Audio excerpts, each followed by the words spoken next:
నమస్కారం. సాగుబడి వ్యవసాయ కార్యక్రమానికి స్వాగతం.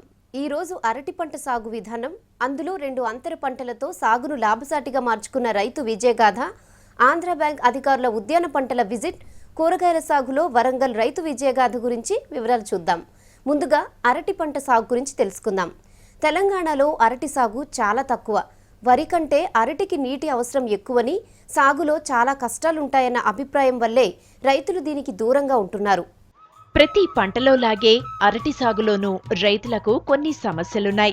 కానీ వరికి అవసరమైనంత నీటితో పని లేకుండానే అరటి సాగు చేసుకోవచ్చు. ఆరుతడి పంటగా అరటి రైతులకు ఉపయోగకరంగా ఉంటుంది. ఎకరా వరికి అవసరమయ్యే నీటితో అరటిని అంతకు 2 రెట్ల పొలంలో సాగు చేసుకోవచ్చు. డ్రిప్ ఇరిగేషన్తోనే ఎక్కువ పొలం సాగు చేయొచ్చు. ఉద్యాన పంట కాబట్టి రాయితీలు కూడా అందుకోవచ్చు. అరటి నారును కొండా లక్ష్మణ్ బాపూజీ ఉద్యాన యూనివర్సిటీ నుంచి గాని, ఉద్యాన శాఖ అధికారులను సంప్రదించి కానీ పొందొచ్చు. అరటి సాగులో ఎలాంటి మెళకువలు పాటించాలి, పొలాన్ని ఎలా సిద్ధం చేసుకోవాలి, మొక్కల మధ్య ఎంత దూరం ఉండాలి, ఎకరాకు ఎన్ని మొక్కలు నాటాలి లాంటి వివరాలను ఇప్పుడు తెలుసుకుందాం. దీంతో పాటు కలుపు నివారణ చర్యలు, నీటి యాజమాన్యం పద్ధతుల గురించి చూద్దాం. అరటి పంటను ఒకసారి వేస్తే 3 ఏళ్ల పాటు పండించుకోవచ్చు. నాటుకునేందుకు ముందు దుక్కిని దున్ని సిద్ధం చేసుకోవాలి.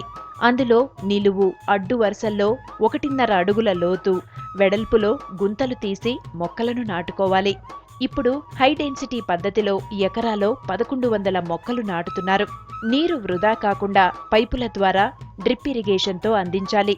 ఇలా చేస్తే ఎక్కువ పొలంలో అరటి సాగు చేయొచ్చు. అరటి నాటిన 6 నెలల వరకు అంతర పంటలుగా పూలు, పండ్లు, అపరాల పంటలను వేసుకోవచ్చు. 6 నెలలకు అరటి పొట్టదశకు చేరుకుంటుంది. పూతకొచ్చి గెలలా మారుతుంది. ఈ సమయంలో నీటితో పాటు ఎరువులను అందించాలి. మొదటి పంట 11 నెలలకు వస్తుంది. గెలలను కోశాక పిలకలొస్తాయి. నీటి ఎరువుల యాజమాన్యం చేపట్టి 9 నెలల తర్వాత రెండో పంట తీసుకోవచ్చు.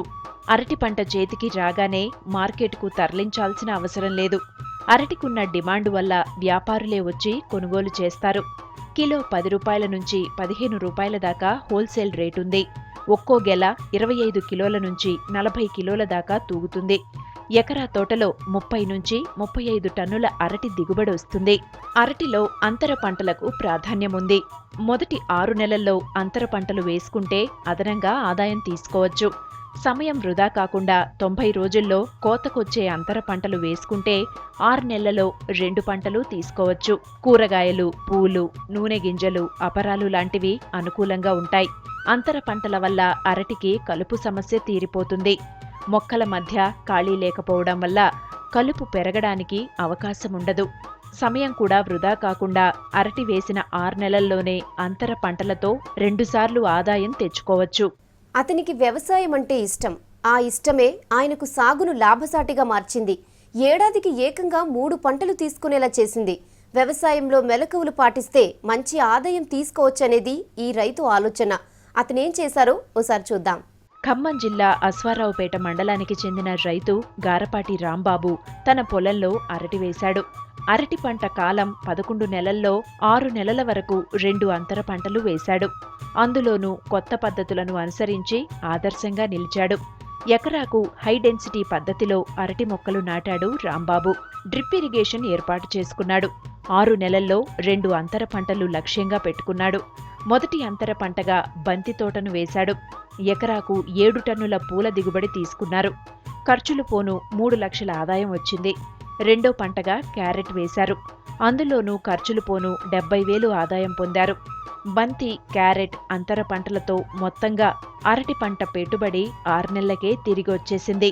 అంతర పంటగా బంతి వేయడం వల్ల అరటికి నెమటోడ్స్ సమస్య రాలేదు. వ్యవసాయంలోకి వచ్చాక అందరూ చేసే పద్ధతులు కాకుండా వినూత్నంగా చేయాలనే ఉద్దేశంతో రకరకాల అంతర పంటలు వేద్దాం.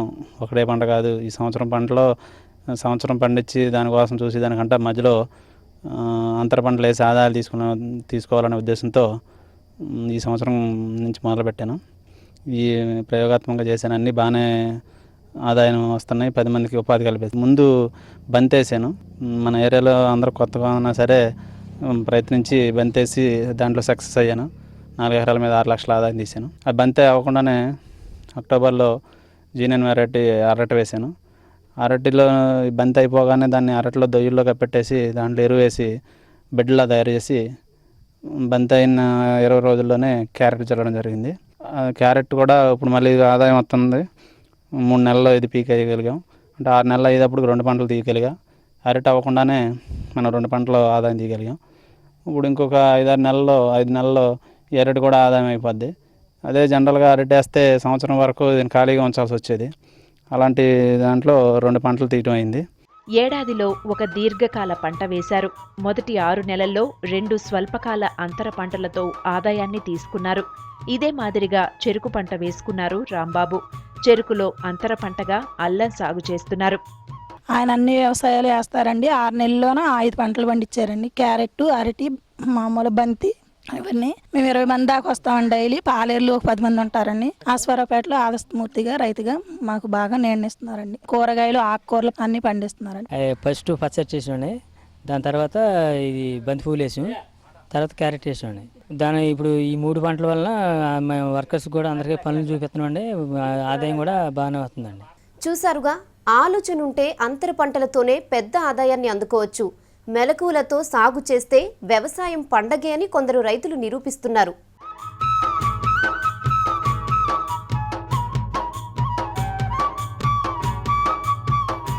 ఉద్యాన పంటల్లో అరటి ప్రాధాన్యమున్న పంట. ఉద్యాన పంటలన్నింటికీ స్టేట్ బ్యాంక్ రుణ సదుపాయం కల్పిస్తోంది. గ్రామీణ ప్రాంతాల్లో ఉద్యాన రుణాలకు బ్యాంక్ ప్రణాళిక రూపొందించుకుంది. రైతులకు సేవలు అందించడానికి అధికారులను నియమించనున్నారు. స్టేట్ బ్యాంక్ ట్రైనీ ఉద్యోగులకు ఉద్యాన పంటలపైన అవగాహన కల్పిస్తున్నారు. ఉద్యాన పంటల్లో ఎక్కువ లాభాలుంటాయని రైతులకు అవగాహన కల్పించేలా శిక్షణ ఇస్తున్నారు. అధికారులకు వ్యవసాయ, ఉద్యాన పంటలపై ట్రైనింగ్ ఇస్తున్నారు. దేశవ్యాప్తంగా ఎస్బీఐ అధికారులు క్షేత్రస్థాయిలో టూర్లు కూడా చేస్తున్నారు. అందులో భాగంగా ఎస్బీఐ ఉద్యోగులు చేవెళ్ల రైతు ప్రసాదరాజు అరటి తోటను సందర్శించారు. ఉద్యాన పంటల్లో ఆదాయంపై వివరాలు అడిగి తెలుసుకున్నారు. దీని ఆధారంగా ఉద్యాన రైతులకు వేగంగా రుణాలు అందించే ఏర్పాట్లు చేస్తున్నారు. జైన్ వారుతో సహకరించి మేము ఈ బనానా వేసాము. బాగా మనకి అనుకూలంగా, రైతులందరికీ అనుకూలంగా ఉంది. ఇది ప్రతి రైతు కూడా వేయాలని చెప్పేసి అనుకుంటున్నాం. ₹1,00,000 వరకు పెట్టుబడి అయింది. ఫస్ట్ క్రాప్ మన పెట్టుబడి పెట్టిన ఫస్ట్ క్రాప్ వచ్చింది. రెండో క్రాపు, మూడో క్రాప్ మనకి ఎకరానికి 30,000-40,000 పెట్టుబడి పెట్టాలి. పెట్టుబడి పెట్టిన తర్వాత మనకి వచ్చే ఆదాయం అక్కడి నుంచి రెండో పంటకి, మూడో పంటకి ఎకరానికి ₹1,00,000 పైన మనకు మిగులుతుంది. స్టేట్ బ్యాంక్ ఆఫ్ ఇండియా ఉద్యోగుల క్యాంప్ విజిట్ వివరాలను ఉద్యాన పంటల నిపుణులు రిటైర్డ్ ప్రొఫెసర్ తురుముల రాజేందర్ గారు వివరిస్తారు. మీరు చూసేటువంటి ఏదైతే వీరంతా ఉన్నారో, వీరు మన భారతదేశంలోని అన్ని రాష్ట్రాల నుంచి వచ్చినటువంటి బ్యాంక్ ఆఫీసర్స్. దీని ముఖ్య ఉద్దేశం ఏంటంటే, మరి ముఖ్యంగా బ్యాంకర్స్ ఏంటంటే మనకు అప్పులు ఇస్తారు. మరి అప్పులు ఎలా తీరుతాయి? ఒకవేళ పంట మంచిగా పండితేనే వాళ్ళు తీర్చగలుగుతారు.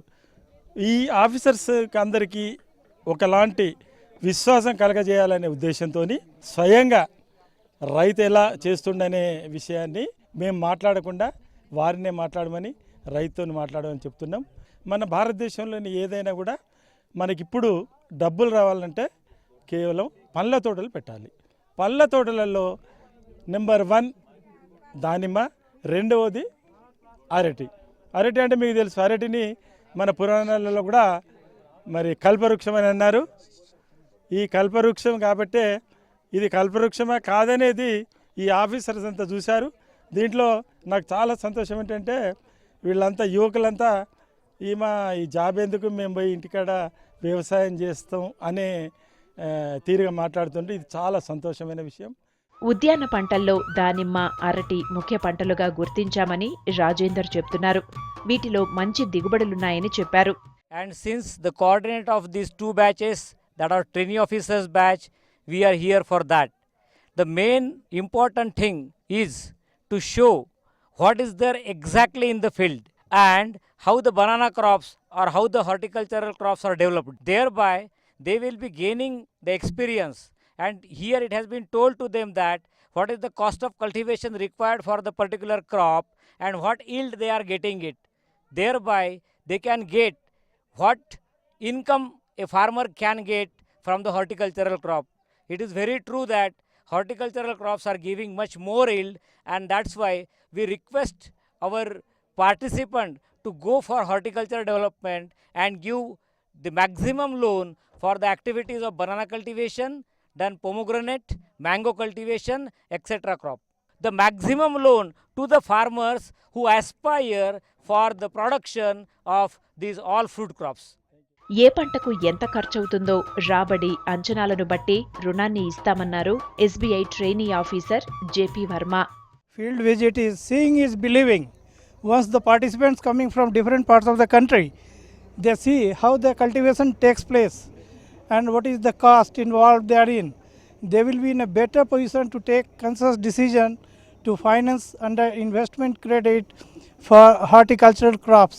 For this purpose, we have come here along with our participants, and we do appreciate the efforts made by all concerned. ఇక్కడ మాకు ఫీల్డ్లో పంటల గురించి క్లాస్ రూమ్లో చెప్పారు. అదే ఇక్కడ ఫీల్డ్లో చూడడానికి వచ్చాము. రైతులు ఎలా పండిస్తున్నారు, అరటి, దానిమ్మ, వీటి గురించి చూసాము. ఇప్పుడు ఎంత లాభసాటిగా పండిస్తున్నారు అనేది తెలుసుకున్నాము.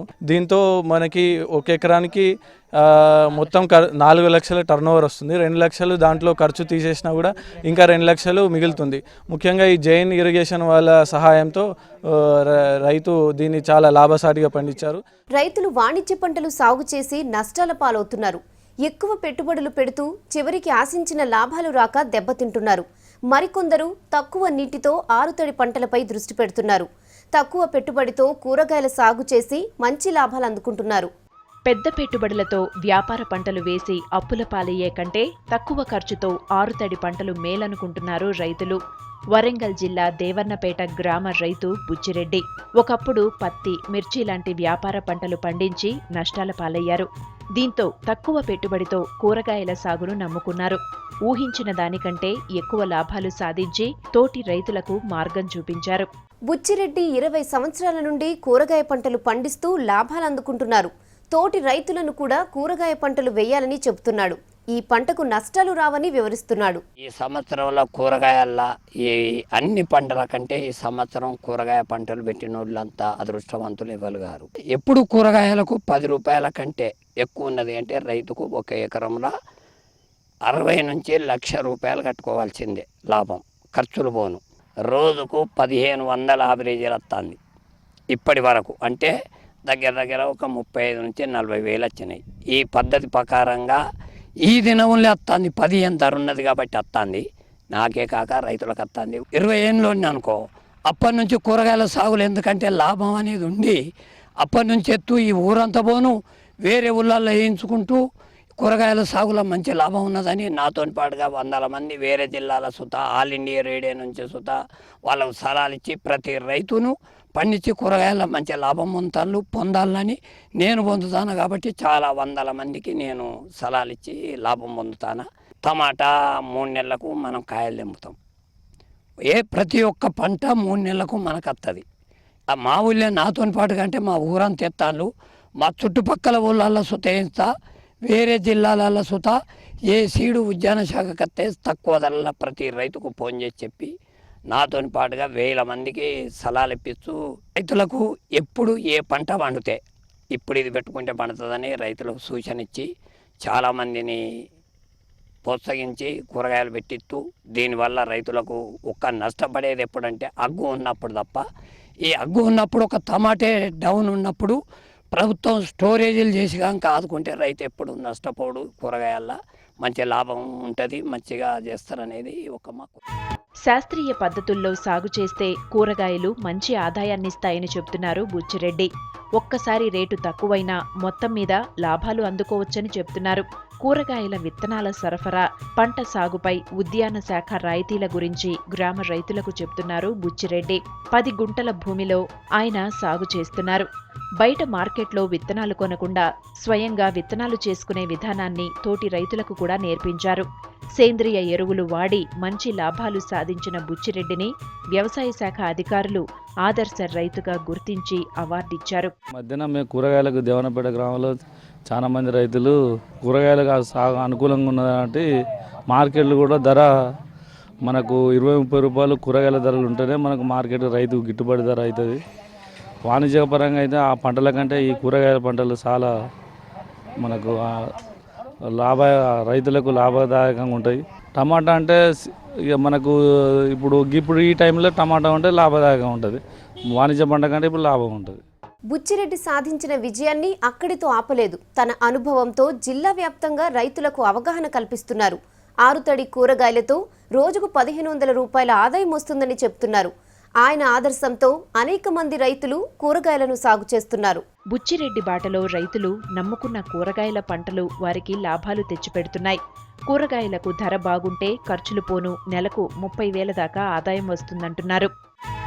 వర్షాలు చాలా తక్కువ ఉండే వల్ల కూరగాయలు పెట్టినందుకు ఎంతో కొంత లాభాలు జరుగుతున్నాయి.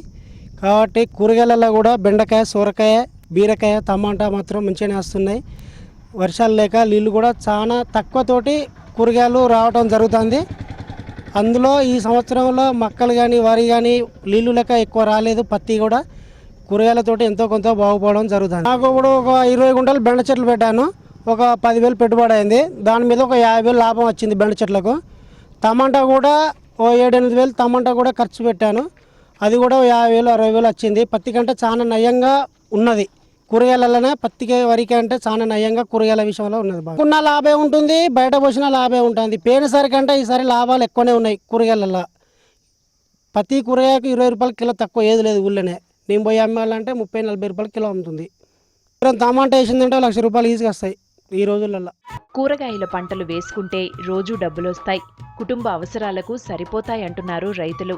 గతేడాది వర్షాలు లేక ఇబ్బంది పడ్డామని, అయినా 10 ఏళ్లుగా తాము కూరగాయల సాగుతోనే మంచి లాభాల్లో ఉన్నామని చెప్తున్నారు. కూరగాయల సాగుబడి వివరాలు చూశారుగా. తక్కువ నీటితో శాస్త్రీయ పద్ధతిలో సాగు చేసే విధానాలతో రైతులకు మేలు జరుగుతుందని వ్యవసాయ శాస్త్రవేత్తలు చెబుతున్నారు.